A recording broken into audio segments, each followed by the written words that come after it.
Hello everyone, দেখুন কত সুন্দর, ভেরি ইজি খোপা নিজেরাই বাঁধতে পারবেন।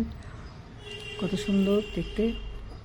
আমি চুলটাকে ভালো করে একসাথে বেঁধে নিয়েছি টাইট করে, তারপরে কিছুটা চুল ভাগ করে নিয়ে পেঁচিয়ে এই যে রাউন্ড করে এবার কাটার সাহায্যে আমি এক গোল মতন করে চারদিকে শক্ত করে আটকিয়ে নেব কাটা দিয়ে। দেখুন যে কটা দরকার আমি চুলটাকে ঘুরিয়ে ঘুরিয়ে আটকিয়ে দিলাম ভালো করে। এবার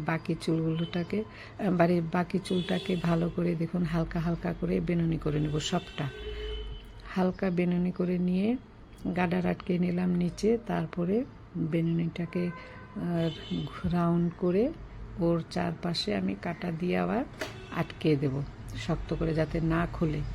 এত সুন্দর হয়, এত তাড়াতাড়ি হয় খোপাটা, মানে খুবই সুন্দর। নিজেরাই বাঁধতে পারেন, পার্লারে যাওয়ার কোনো প্রয়োজন নেই। দেখুন কত সিম্পলের মধ্যে কত সুন্দর। যে কোনো অকেশনে আপনারা এই ধরনের খোপা বেঁধে যেতেই পারেন। ভালো লাগলে লাইক, কমেন্ট, সাবস্ক্রাইব করতে ভুলবেন না। এখানেই রাখছি।